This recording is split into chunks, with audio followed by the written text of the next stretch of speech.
Begin this hour with a new royal baby. The Duke and Duchess of Sussex, that's Prince Harry and Meghan Markle, announced yesterday that their long-awaited daughter was born on Friday. They've named her Lilibet Diana, Mountbatten Windsor. Lily for short, that's what they're going to call her. Lilibet is an old family nickname for Queen Elizabeth, her great-grandmother, and Diana, of course, is for Harry's mother, Princess Diana. Lily was born at a hospital in Santa Barbara, California. She weighed in at 7 pounds, 11 ounces. Buckingham Palace congratulated Harry and Meghan, saying that the royals are delighted with the news. Prince William and his wife Kate also congratulated them on Twitter. Now, you may remember that Harry and Meghan first told Oprah that they were having a girl back in a CBS interview in March. CBS News royal contributor Tina Brown is with us. She's the author of the Diana Chronicles and has covered the royal family extensively.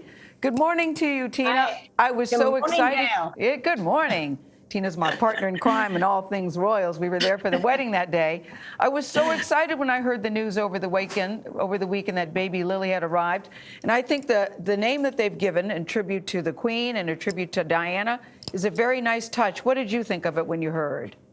Well, it's an enchanting name, isn't it? Yes. Let's face it, Lilibet Diana. It's an enchanting name. I mean, amongst the royal sort of older gen, there was a few raised eyebrows, I'm told, about using the Queen's very intimate nickname that only her mother, her sister, and her husband were allowed to use. And Tina, wait, stop for a second on that, because I heard that and I went, oh, please. Now you're criticized because you're paying tribute to the Queen, and now they get criticized for that? I don't think it's silly. I don't think anyone's criticizing. I mean, basically, people are overjoyed about this baby because, the Queen herself just loves having all of these grandchildren. You know, this Lily is her 11th, and I'm sure she's touched and amused and thrilled that the baby has her nickname, and I also feel it's a great softening mechanism for the family right now, which has had a lot of friction and a lot of wounds. There's nothing more uniting than the advent of a new child.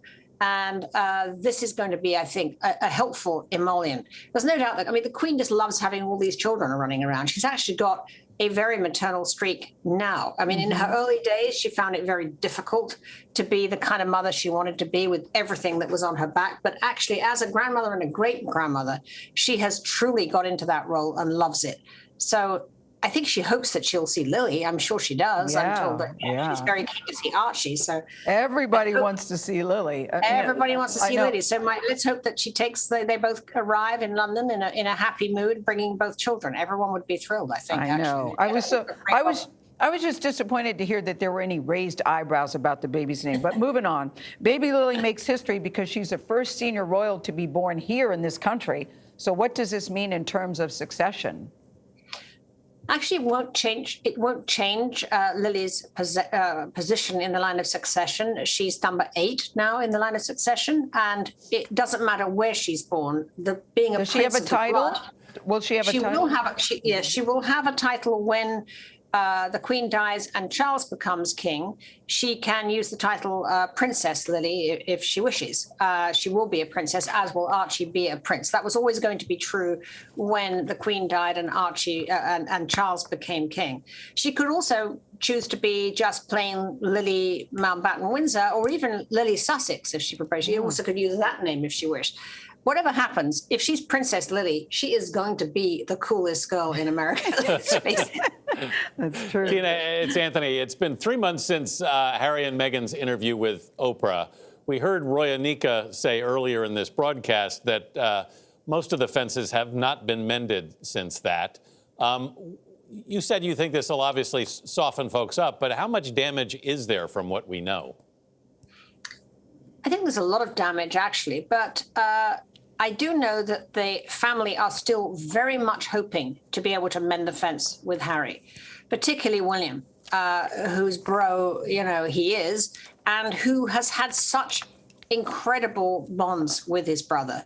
So there's a hope, a desire, even if it's just a crack to open that door, they want to keep that door widely opened. And I'm also told the Queen has actually been very worried about Harry since all of this began.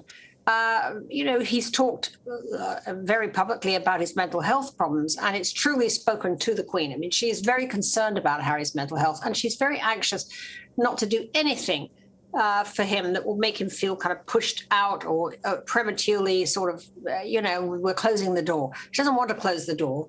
And his father doesn't either, actually, because his father has been, I think, probably the most wounded by all of this, because inadequate though he may have been at times, he also felt that he'd done his best as a father, and I think was very taken aback by some of the things that Harry has said recently about him.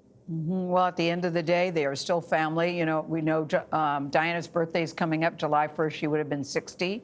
There are big plans planned in the UK for that, so it'll be a chance for the family to all see each other. I think it's very exciting times for everybody. Thank you, Tina. Thank you very much. Thank you.